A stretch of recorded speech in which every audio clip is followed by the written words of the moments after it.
చేస్తూ ఆయన మాట్లాడినటువంటి పరిస్థితి. సో కుల రాజకీయాలకు మళ్ళీ జగన్మోహన్ రెడ్డి తెరలేపుతున్నాడు.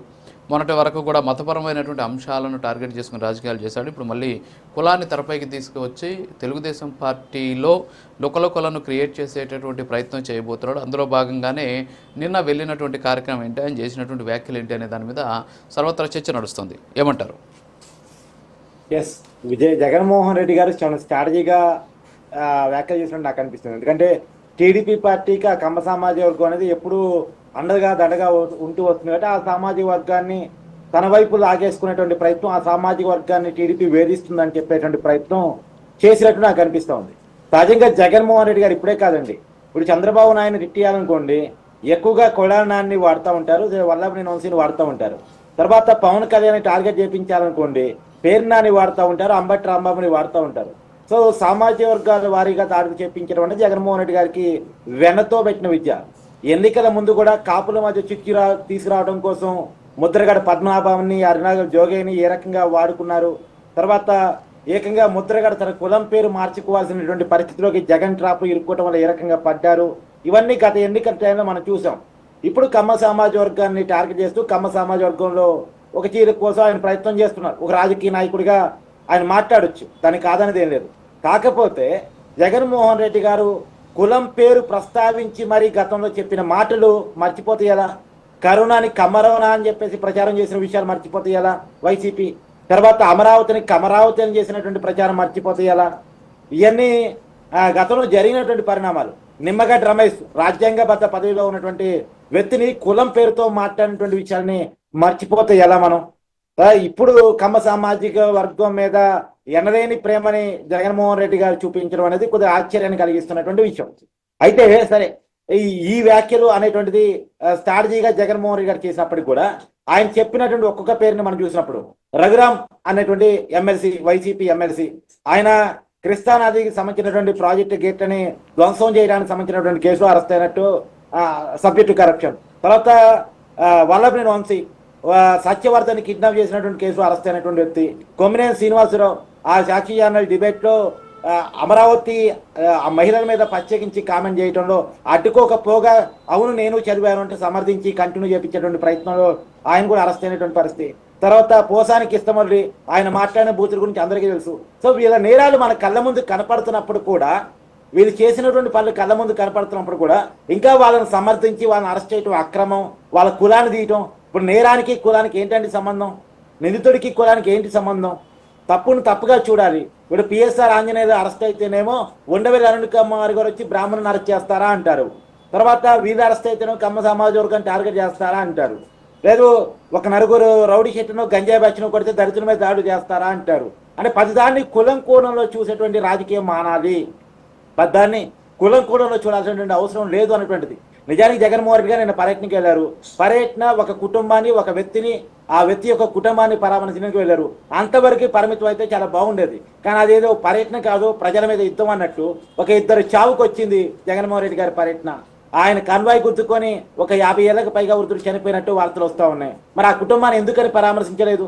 ఆ వ్యక్తిని ఎందుకని పరామర్శించలేదు? 1 year క్రితం చనిపోయినటువంటి వ్యక్తి కుటుంబాన్ని కాదు కదా పరామర్శించింది, ఇమీడియట్ గా ఇప్పుడు చనిపోయినటువంటి కుటుంబాన్ని కదా పరామర్శించాల్సింది.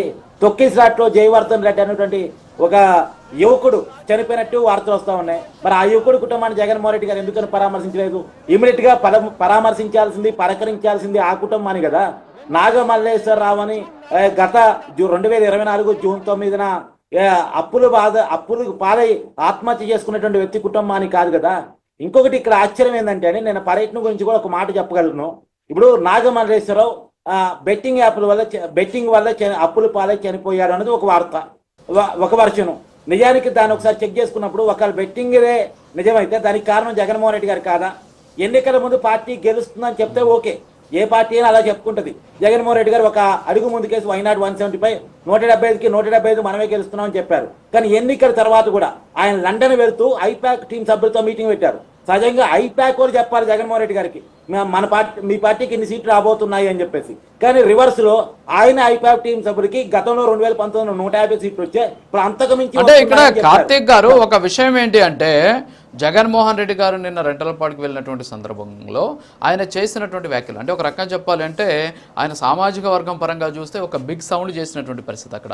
ఎందుకంటే అమరావతి రాజధాని విషయం కావచ్చు, 2024 ఎన్నికల సందర్భంగా కమ్మ సామాజిక వర్గం జగన్మోహన్ రెడ్డి ఓటమిలో ప్రధాన భాగమైంది అనేటటువంటి విషయాన్ని గుర్తించి ఆ సామాజిక వర్గానికి దగ్గర కావడం కోసమే జగన్మోహన్ రెడ్డి ఈ విధమైనటువంటి కుల రాజకీయాలను తెరపైకి తీసుకొచ్చారు అనేటటువంటి వాదన కరెక్టా కాదా?